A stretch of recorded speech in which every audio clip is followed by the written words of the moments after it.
Welcome to the Knowledge for Men show. Your life will never be the same. Your level of success will seldom exceed your level of personal development. I want to die empty of regret. I want to die empty of my best work. We don't understand who we are. Instead, we're living out somebody else's narrative. What one man can do, another man can do. If it's been done, it can be done again. Being yourself and being your truest, most authentic self in every moment. If it scares you or makes you a little afraid, do it. Follow your heart and your gut. The first stage, I think, is finding you, like finding out who I am today. Stuff will not work. You will have things that fail. Success is when you're a happy, fulfilled person. How do you define success? It's your life, and you are the creator of the movie script that is your life story. How would you like to become unstoppable, irresistible, and unafraid in every area of your life? Get free instant access to my Double Your Confidence program to become a person of action, overcome any obstacle, and scale any height. Go to kfmconfidence.com to get instant access to my program. Again, that's kfmconfidence.com. All right, guys, welcome to the show. I'm here with Elliot Weissbluth, the CEO of Hightower with 400 plus employees and managing over $30 billion in assets. Hightower makes the client the priority, not the firm. The client's the center of the relationship between business and the customer. He also wrote the foreword to Tony Robbins' latest book, Money, Master the Game. Elliot, happy to have you here on the show. Thanks for having me. Appreciate it. Awesome. All right, Elliot, we start off every show with some sort of saying that you've lived by or some sort of success quote that's helped you on your journey. What do you have for us, and share with us what that means to you? The quote that comes to mind comes from my friend Ed Viesturs, who's one of the most accomplished mountaineering alpinists in the world. And he is the quote of his book, and the quote that he said to me years ago is, "There's no shortcut to the top." And while that might be sort of a cute expression in most business contexts, when it comes to Ed, physically getting himself to the summits of all the tallest peaks on the planet and some climbs that I've done with him, takes on a totally different and more practical application. And if you can bring the sort of the genuineness of that back to your life, it has a lot of impact. At least it did for me. Is this something that applies to your journey in the financial industry or just in your career? Well, I think in general, both in the financial services space and in my career, you look at the world of people who are successful, and until you get on the path and start to realize just how difficult each step of success can be, and frankly, how painful some of the failures can be. And as you begin to study the people that are really successful, they always have these, nearly catastrophic failures. They're not totally catastrophic because they recover, but you realize just how difficult it is to get to the top of whatever it is you perceive your next climb to be. I like that. Let's really go into your story here of how you got started with what you do. And I want to see some of this symbolism with there are no shortcuts to the top. Sure. So when you begin your career, the good news is you don't know what you don't know. And so you have the gift of being able to be ambitious without the knowledge of just how hard it's going to be to achieve the thing that you set out to achieve. When I set out to launch Hightower, not being a deeply experienced part of the financial services company, I began my career as a litigator, a trial lawyer in Chicago. I looked at the problem that I set out to solve and had a bit of naivete. I was able to say, how hard can that be to solve this problem? And I think that being sort of a smart stranger to a problem allows you to approach a problem from a unique perspective and then take risks or do things in ways that sort of traditionalists might not do, because they're going to do things the way things have always been done, and they're going to be in some ways handicapped by their expertise. Yeah. So in some cases, it could be helpful to be a little misinformed or not know everything there is to know about that subject. But absolutely. Look, the expression "ignorance is bliss" sometimes is a real asset when you're building a business. Yeah. To think that you can do something that many people think cannot be done. Exactly. Well, and especially because it gives you the freedom to do things the way that nobody else has ever done them before. And that allows you to be a little liberated in the way you think, because you can approach a problem sort of unencumbered by, well, we've been doing it that way for, 10 or 15 years or 20 years or 50 years or 200 years. Now, what my intro to you, you're managing 400 plus employees and over $30 billion in assets. What's going through your mind when I say something like that? Are you thinking, of course, yeah, this was the path that I've always wanted to be when I was younger, when I was in college, I knew that I was going to go down this sort of path here? Or does it kind of take you back a little bit? Oh, it absolutely takes me back. And the surreal part of it is that given the rate of growth that we're on, tomorrow morning I'm going to wake up and it's going to be 500 employees. And then pretty soon it'll be 800 employees. We're only an 8-year-old company and we're almost 500 employees today. And in no way does it feel like I was supposed to be here. It feels more like I knew I was going to try to solve a problem. I set out to solve a problem. And then you wake up and have the reality check that says, oh my gosh, you're actually running a business that has 500 people and 500 mortgages and marriages and kids. And the weight and the responsibility of the people that you're now caring for as employees of a company is a tremendous weight that until you actually feel it on your shoulders, there's no way you can explain it to somebody who hasn't actually felt what it's like to hold that responsibility. And for me, that's been a huge honor. And it's something that I think at this stage of my life is probably one of my greatest accomplishments, is feeling that I was capable and proud to take that responsibility for all the people that work for the company. Yeah. So that is a lot of weight. That's a tremendous amount of weight when you consider you're paying their salaries, there's the families, there's kids, there's so much that, and even on the other end of not only just your employees, but the clients that you're handling their money as well. So I'm interested in how you handle stress. Like what do you do in the morning? What do you do for yourself to stay sane throughout this process as a leader? So I view stress a little bit differently than I think other people do. I think the key for understanding stress and understanding how to manage stress is to really figure out what are those things that create the unhealthy tension that you have when you are put into a situation where you start to feel stress. And then what are the things will give you some relief from that stress. So in my case, having time by myself, usually doing things that are physically demanding, whether it's skiing or yoga or cycling by myself. These are things that are solitary. You're not usually having to talk to too many people, and you could allow your brain to relax. I sometimes find long plane rides where I can actually just unplug from the internet, read a good book, or just put on a good album to listen to. I'm of the demographic where we still actually had albums and, could appreciate putting on an old Led Zeppelin album and actually listening to the album front to back. What do you mean by album? I'm just kidding. Yeah, right, exactly. Can you break this down, these words? Right. Well, you'd be surprised. So I have a number of children that are still figuring out the vernacular, and I'll occasionally say to one of them, "Hey, grab your Walkman." And I mean, maybe I know your listening demographic, thankfully, probably knows exactly what I'm talking about. Some may have the same sort of surreal experience than I have, where your kids look at you and they say, "Dad, what's a Walkman?" And you say, "Oh yeah, grab your phone." And you realize how things have changed. But I will tell you, this is a small vignette. My eldest daughter is 15 and has discovered vinyl.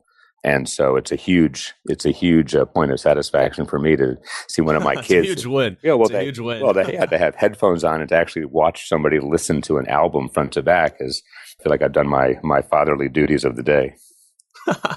So you got children in the picture here, and how do you balance work and life when your work life is so demanding? There's so much on the plate, and I would argue that you could probably be working, all day and still not get enough done. Sure. So I think the key thing, and yoga was very helpful for me to sort of get to the state of mind. And I don't mean to sound like somebody who's preaching a new age, religion, but the ability to be present, I think, is very, very important.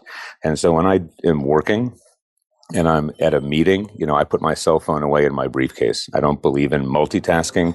I was diagnosed as a dyslexic kid. And so for me, multitasking isn't even an option. I simply can't do it. So I don't even try. It just creates more headache for me than an attempting of it. So when I'm at a business meeting or I'm talking to somebody, I am focused on them to the exclusion of everything else.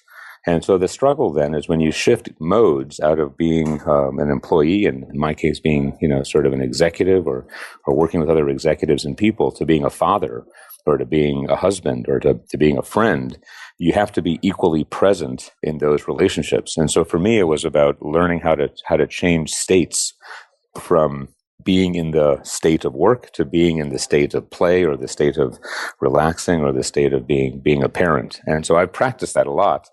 And the good news is, like anything else, once you practice something, you actually get pretty good at it.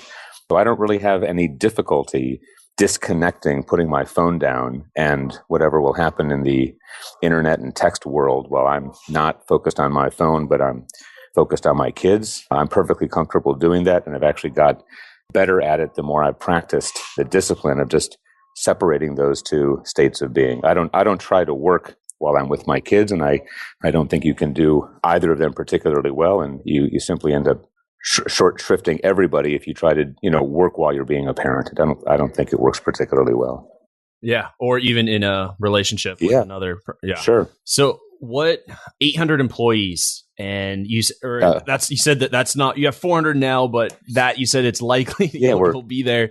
What's driving you? What's your why? This is a big movement you're creating here, and you're really, I want to say, almost disrupting the financial services industry. We are doing our best. And so we set out to solve a problem, and I thought we would build a good and significant business. I had no idea that we would end up being a champion or a crusader for an entire cause. But as it turns out, we find ourselves in that position because we are the leading firm that is truly bringing about a disruption to an industry that is desperately in need of disruption. In very short strokes, the entire financial services industry can be divided fairly easily in half into those folks that are involved in providing services, like a doctor or lawyer, where they really are focused on what's in the best interest of their client, and folks that are engaged in commercial activities of selling or distributing or manufacturing products. In this case, those products are mutual funds and hedge funds and all sorts of other things that people are trying to sell. The problem in the industry is that a lot of people, trillions of dollars worth of people, believe that they're working with somebody who legally has their interest at heart, when in fact they're actually working with somebody whose job it is to sell them products. And we have disrupted that entire business model and created a new business model that says you can have the best of both worlds. You can have all the benefits of the true independent fiduciary service type advisor, coupled with all the sophistication of Wall Street. So it's all the sophistication that all the firms on Wall Street offer you, but we do it in a way that is free of material conflicts of interest, and we have a legal obligation to do what's in the client's best interest, not in what's the firm's best interest. And that's a truly revolutionary business model that was a hypothetical in 2007, and today it's a highly profitable, rapidly growing business, coming up on $35 billion of assets with 500 employees, in the next couple of months. Wow. Yeah. Loving the work you're doing here. And for all the listeners who are interested in or want to learn more about that, hightowerinvestors.com.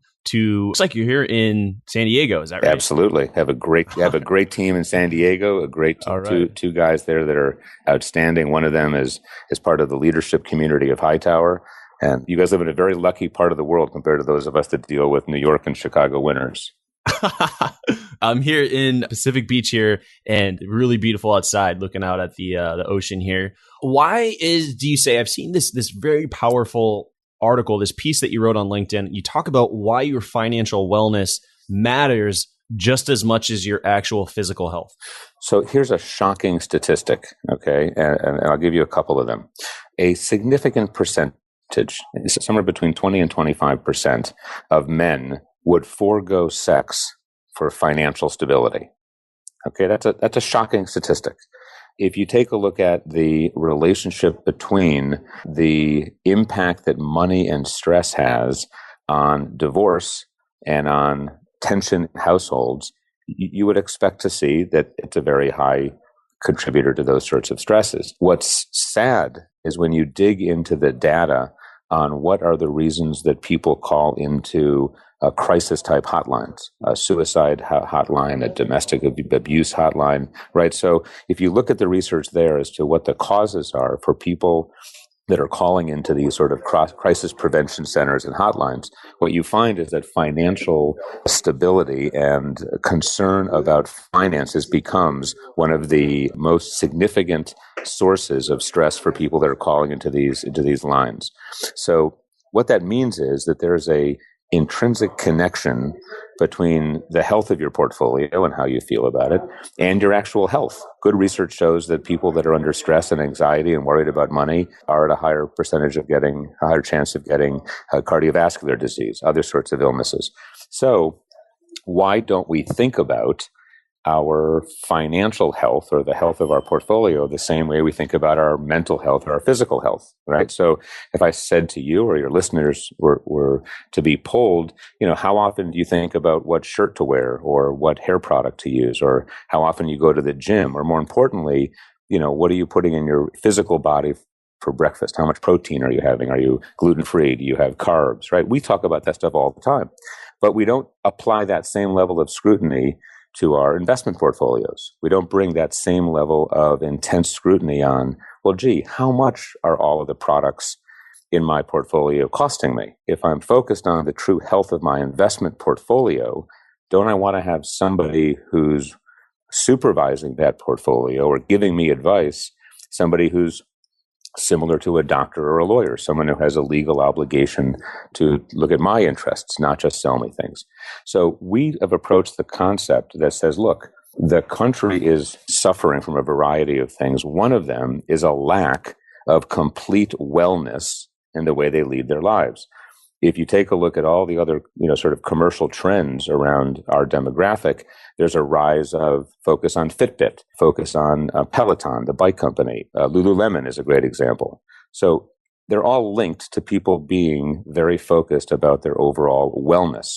And our position is you should go to the marketplace with that same level of scrutiny and demand wellness inside of your investment portfolio, because all the science and research shows that it absolutely is intrinsically tied to your actual physical wellness and mental wellness. What would be the number? How much is too much money? From your experience working with so many successful people and even having written the foreword to Money Master the Game, I know there's a ton of, you have a large network here. What would you say is a number where money does not really have an impact on happiness? If I can borrow from my friend Tony's teachings, because I think he's hit on this, and this is one of the things that he shares and that I wholeheartedly believe, is there's a big difference between achievement and fulfillment. Okay. And, Tony recently talked about Robin Williams, right? Who's a tragic loss. And he uses Robin as a great example because he talks about, here's somebody who made everybody laugh. He achieved great financial success. If you went around the globe and asked people who loved Robin Williams, you get people raising their hand literally in every language and every culture in the world because he's caused them to laugh in one of his movies. And Tony makes a good point where he says, Robin Williams' greatest achievement was actually getting an Academy Award for a movie that in which he played a role where he wasn't a comedian, right? He actually played a pretty serious role. So here's a guy who achieves all these things, and yet, unfortunately, did not feel fulfilled and, tragically committed suicide. And so I think the difference between those two concepts is critical. And what people tend to do is they replace achievement for wanting to feel fulfilled. And so to answer your question, unfortunately, money ends up just being one of those sort of mechanics to measure achievement. It doesn't really measure fulfillment. So I don't think you can say, is there a number where a person would feel fulfilled? I think that number could be wildly different for many people. For some people, it might be billions. For some people, it simply might be, paying off a mortgage on a $300,000 home. So how can we shift from, it sounds like we want to be fulfilled. Yeah. Like that is what we want. What can we do to be more fulfilled in our lives so we can have this level of wellness in our lives? Well, I think the first thing you have to do is understand what it is about you that creates that sense of fulfillment. And I think that ends up being a very, very frank conversation and process where you have to reject what everybody else has told you should make you feel fulfilled. I know I'll speak from my own personal experience. When I was a young lawyer, I really wanted to own an Armani suit, and I couldn't afford one. And I thought, you know what, one of these days I'm actually going to go out and buy myself a very fancy, expensive suit. And I did it. And it was a beautiful, Armani suit.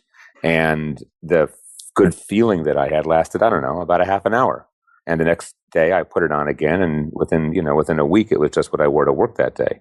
And I realized, very quickly that at least for me, that was not going to make me feel very fulfilled. But I didn't know that until I actually went through the disappointment of something that I thought would make me feel one way, when in fact it made me feel a different way.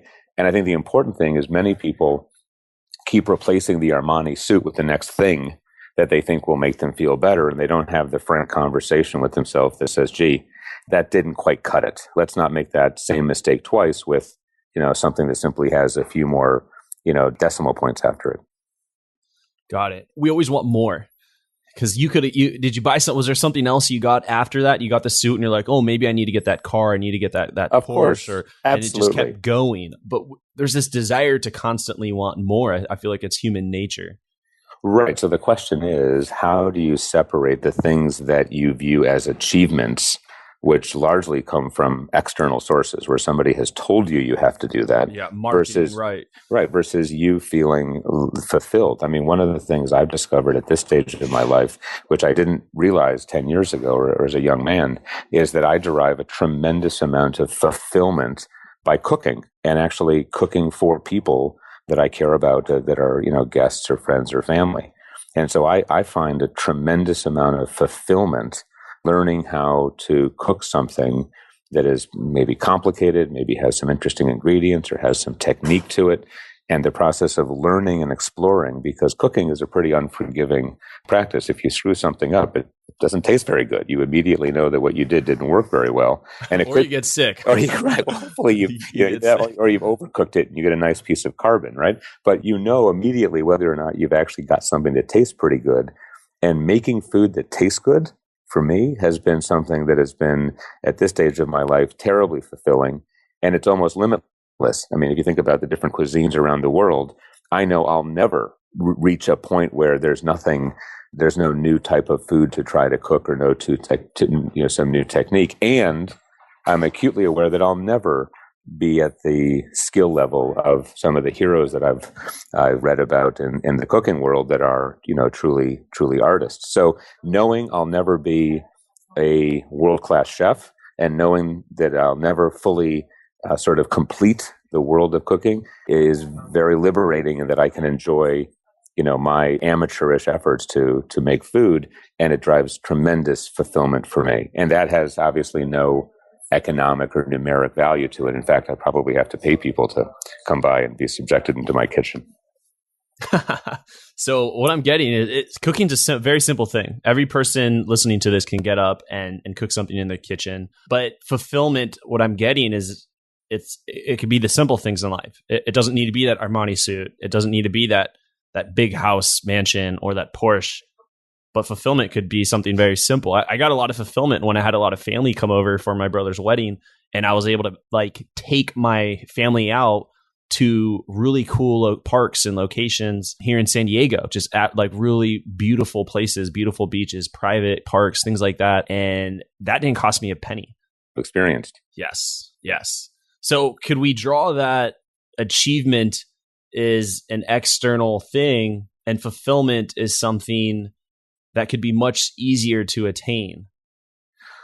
Well, I think so, especially if you're listening to what makes you feel fulfilled, and you can find a way to sort of short circuit all of the external influences and expectations that people continue to layer on all of us, that this is what we should be doing. I didn't know that I would have such a deep passion and fulfillment from cooking until I started doing it. And then I realized, this actually feels really good. I'm deriving a certain level of peace, and even associated it with sort of some, meditative states you can achieve in yoga practice. And when you get to those states, you go, that actually feels pretty good. Sometimes you can get there skiing. I mean, I am a passionate skier. I learned how to ski as an adult. I'm not one of the lucky folks that skied as a young child. And I find tremendous satisfaction and fulfillment skiing by myself down, very, steep slopes, in the middle of a storm is very soulful and deeply fulfilling, even though what I'm doing probably from, my more accomplished skier friends is probably, no big deal on the skill level of adult skiers. But for me, it's a very fulfilling thing to do. What would you say are some common mistakes or like do's and don'ts that people make around achievement and fulfillment? Well, I think you started to touch on it. It's people that place a value in some extrinsic thing, whether it's the Armani suit or the Porsche or the next watch or the next thing that they will then hold up as a mark of their success. I think it's a bit trite that people still, will talk about, buying the things, but it unfortunately is true. That's where a lot of people place value is, can they accumulate certain objects that they can then hold up to the community around them, and then they expect people to treat them differently. And unfortunately, they probably expect to feel differently. And what probably a little bit unfortunate is that these mistakes become a circular pattern where they make the same mistake over and over again, except that the dollar values and the objects simply get more expensive, but there's no more fulfillment with the next round. And that's because they haven't taken a look inside and really had a candid conversation about what is it that gives them value in life? What gives them that sense of fulfillment? I think that, look, being a father and being in a relationship, whether it's with parents or whether it's with spouse, I think those are deep, deep sources of lifelong fulfillment. I certainly have had those experiences and place that at the top of the list. Yeah. Well, what I'm really getting that fulfillment can be a lot easier to get than we think. It doesn't have to be this. Absolutely. That's really what I'm getting. I think fulfillment, if somebody can sort of get that first taste of fulfillment, right? It's sort of like, the first time you taste something really delicious, right? Like the first time you have a buttermilk biscuit with honey on it, and you go, oh my gosh, what a great combination. You never forget, right? That first, that's whether it's, that or chocolate ice cream, I don't know, right. Go back in your childhood, right? And you go, holy smokes, I want more of that. I think if people can tune in to what makes them feel that way in the core of their being, their soul, and they have the ability to then push back a little bit on what others are laying over them as expectations, they can get on the path to fulfillment and get away from trying to just rack up achievements. So then, should we not go after achievements? What if we just pursued fulfillment? Well, but I think they can go hand to hand. I mean, certain achievements can make you feel fulfilled, but they're not the reason that is sort of driving you to have a happy and satisfying life. I mean, I'll speak to my own experience. I set out to achieve, the objective of getting into law school, getting a law degree, learning how to be a practicing lawyer. And then I walked away from the entire career after 6 years. So I think that you can achieve things and feel a deep sort of satisfaction for the thing that you've achieved. But most of us then have to go find something else to replace that ambition because we're achievers and we want to go do things. But if we just do that, and if we think life is just about achieving the next sort of series of to-dos on your bucket list or your target list, then you miss out on some of the more simple and probably more soulful aspects of life, which I think, as you've accurately pointed out, could be super easy to achieve if you simply put enough focus and energy on them. Yeah, that's a big takeaway, I think, from this entire episode here, just achievement and fulfillment. And fulfillment is going to be much easier to attain than I think we often think. This has been a fantastic episode here. I want to ask you a few more questions here, Elliot, in the knowledge round, just to get more nuggets of wisdom out of you here. So, Elliot, are you ready for the knowledge round? I am. After 200 plus interviews, I've identified the most common trait of success as confidence. Whether you're trying to achieve financial freedom or improving your relationships, confidence is what separates those who get what they want in life and those who don't get what they want in life. So before a man sets out on his journey, it's important that he has the confidence in himself to accomplish his goals and his dreams. You have to have this area of your life taken care of in order to create the life that you want. That's why I've created a free program to double your confidence in less than 30 minutes with this weird but simple set of exercises. Go to kfmconfidence.com. Again, that's kfmconfidence.com to transform your life.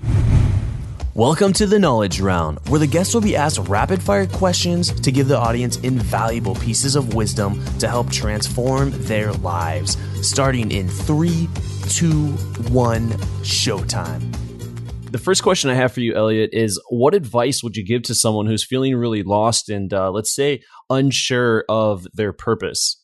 I think the best thing to do when you are in a state of sort of either depression or anxiety is to change your state, right? To change where you are in your life, to change where you are physically, and to get some perspective. And that may mean taking a trip. That may mean hopping on an airplane. That may mean going out and having a day where you can look back on your life and say, you know, all of these things that are causing me to feel upset, what are they? And are they things that I really want to take in to my body? Are they things I want to really absorb?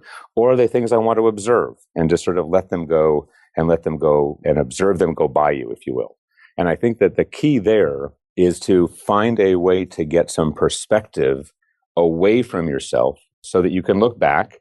And from that perspective, you can start to separate the things that you're feeling that can be sort of, you can let go of them, right? You can find a way to say, you know what, that's not as bad as I thought it was. And if you can find a way to appreciate the things that are worth appreciating in your life, and everybody has those things. It's simply a matter of having the right opportunity to appreciate them.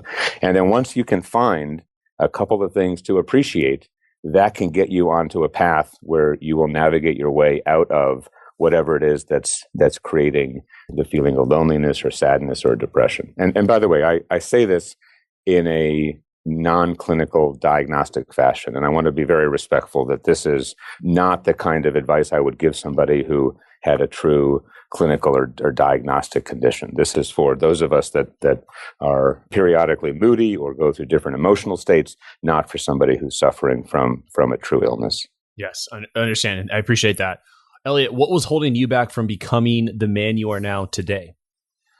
Well, and there's some of the things that I still fear today, which is in some ways, am I sort of an imposter syndrome? I'm sure you have other people that have been on your show have talked about this. Where you wake up, you wake up one morning, or you walk in a room, or you walk onto a stage, and you hear yourself being announced or being introduced, and you say, "Holy smokes! Does everybody in this room really understand that I have no clue how I got here or what I'm doing here? And I don't really think I belong here, and I hope they don't figure it out, because I need a few minutes to get my head screwed on so I can figure out what I'm supposed to do here." Right. And that, I will tell you, I have felt the imposter syndrome, and it's a well understood syndrome that people feel, but it's very real and terrifying. And for me, I've sort of learned how to grab onto that fear and use it to help me grow. But it doesn't make the fear any less terrifying. Yeah, and I really appreciate you for saying that. I really respect that vulnerability and sharing. When people say your name or your credibility, your authority in your space, that you kind of cringe a little bit. Is that me? All the time. I don't know, and I will tell you, that this is not, it's not unique. I've had the good fortune to have some heart-to-hearts with some people that are much more successful than I am, and I've heard from them that they felt this way too, which gives me a lot of comfort. I have no idea how I got here. That's hilarious. I like that. And I think it really kind of makes it more real too. It's like, oh, it really adds that human touch to yourself and some of these other guys that you're speaking about. What would you say are 3 of your most influential books that have helped you on your journey, and why? So I think from a book perspective, there's a whole slew of books. I think rather than give you specific titles and sort of names of books, I'd like to give you a couple of sort of classifications of books, because clusters of books for me at different points of my life have been really powerful. And let me start with some of the earliest ones. So Robert Heinlein, what was a science fiction author who wrote beautiful books. And one of the books that he wrote that I read as a kid, which was called Stranger in a Strange Land, which is this wonderful story about an extraterrestrial being that lands on Earth. And that was an amazing book. And others of his sort of period of writing books and other books that he wrote were deeply influential on me, because as a young person, he fueled the ability to dream And what he basically said is that there's, a lot of different ways to look at the world in a very deeply philosophical way. And if you've read Heinlein's books, they're both great for young adults to read and kids to read. And then you can go back as an adult and you say, wow, this is some pretty powerful philosophy. So Robert Heinlein, his books were very influential on me. Fast forward into sort of young adulthood, the next series of books that I was deeply moved by and to this day avidly read are sort of the modern day adventurers, right? It's the folks that went to the different poles. It's my friend Ed Viesturs, who's the only American to summit all 8,000 meter peaks without supplemental oxygen. Wow. Right? It's amazing. Humans can do that. Very few can, and only one American has done all 8 without oxygen, and that's Ed. So there are people today that are looking at mountains, they're looking at oceans, they're looking at different things, and they're saying, no one's ever done this. I'm going to go do it. And that, I think, is inspirational to anybody who wants to go do something that is a little bit intimidating or scary. There's a whole community of people out there that are drawn to that. And they're not adrenaline junkies. They're not people that take unreasonable risk. As a matter of fact, they're quite risk adverse. So those were very influential. And then, for the folks that are listening to this that, want some insight into some books that have been influential for me from a business perspective, yes. I think Clayton Christensen has written some fantastic books on how to think about disrupting paradigms, how change happens. And he's written a few books and has written a lot of articles, and he's very, very well regarded. I've had the pleasure of meeting him personally. And so anybody who's listening to this that is thinking about starting a business or being an entrepreneur, I would go get Clayton's books and study them, because he's one of the few people that has really elegantly gathered together what it means to disrupt an existing paradigm and how disruptions occur. And he was very influential on me in the launching and forming of Hightower. Yeah. I have a feeling that you might be really fascinated by what Elon Musk is doing with SpaceX. Absolutely. I mean, you talk about a guy who disrupts and then goes and disrupts again, and then decides to go disrupt again, and is clearly unbridled in his enthusiasm to change systems and to change relationships between existing systems. And I have a huge amount. I've never had the pleasure of meeting the man, but have a tremendous amount of respect for what he's doing. Yeah, I mean, he's simultaneously running, I believe, 3 companies. Well, and that's what we know about, right? Because guys like this, and I've had the pleasure of meeting, people that are in that ecosystem, they also always have a handful of projects they're working on that nobody knows about yet, right? Wow. There's all the things that are going on behind the scenes that they're preparing to roll out. So I'd love to be at sort of his Sunday morning table at 5 a.m. when he's working in his journal or notebook or whatever, figuring out the next thing he wants to work on. Wow, yeah, that'd be fascinating. Scenario here for you, Elliot. Imagine you had 60 seconds with your 25-year-old self. What would you tell him to do, and what would you tell him not to do, personally, professionally, relationships? So I would tell my 25-year-old self that everything that I thought I knew represented about 1% of what I would actually know. And that the only way to close the gap between sort of knowing something when you're 25 and then comparing that to what you're going to know when you're 50 is to add experience into the equation. And the only way to add experience is to actually take risk and go get the experience. And so I think I believe that at 25, but I would probably go back and tell myself, go get onto it faster. In other words, go get out and get the experience sooner. Don't wait. Don't hesitate. Go find the mentors. Go find the good ecosystems where you can learn. Go take the risks of failure, because out of those risks of failure will come tremendous experience that you'll learn from and you'll accelerate. I don't think when I was 25, I had the maturity or the experience to appreciate how valuable failure was, because I was probably still in some ways terrified of failure to the point where I was not looking for it. Today, I would tell myself back at 25, get out there and experience failure. The quickly and the sooner you do it, the more you'll realize how much you can learn from it, and that will accelerate you developing real experience and wisdom in life. So maybe the expression, fail faster is probably the advice that I would go back and give my 25-year-old self. I like that. I like that. And really creates a higher sense of urgency around doing work that we most want to do. Would you say this is your philosophy on life, success? My philosophy on life and success is that it's the experiences in between the experiences that everybody talks about that really matter. And it's the life in between the big events where you really can be present and enjoy life. And if you don't use those opportunities to take some risk and to risk failure, then you're going to effectively walk past those opportunities and miss out on a tremendous amount of joy and happiness in life. Wow. So it's not the experience of, let's say, someone's in college and then they get the degree, and that's the exciting part. But the 4 or 5 years spent in college and enjoying that study time in the library, enjoying the actual daily grind. Right. Well, it's not. I'll take it one step farther because you've got it right. It's the flyer course that you took your second semester of senior year, where you already were into whatever your next job or school program was. Right. You already knew where you were going, so you have to do classes your second semester of senior year, and you take a course on some topic that is really off of your thrust of your college education, and you're inspired because you either bump into a professor or somebody in that class where you learn something because your mind is relaxed and open because you aren't really expecting anything. And next thing you know, you find yourself passionate about something you didn't know you were passionate about. I had that experience.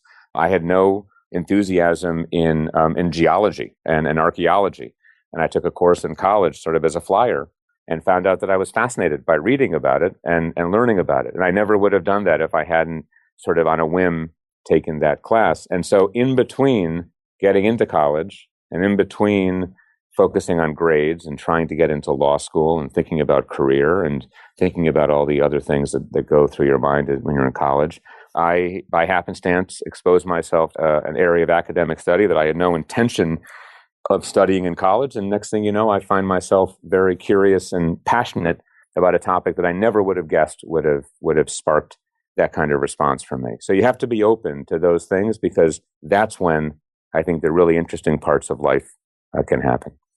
Wow. I think the same can be said about your work life and also even relationships with a significant other or even your family. There's all these moments where things can happen when you least expect it. But I think you would first have to be present to that moment in order to even see the opportunity. Wow. This has been a fantastic episode here, Elliot. What's exciting you today? I will tell you, and I, when my children hear this, they will all chuckle. But as of next week, all of the children are at summer camp.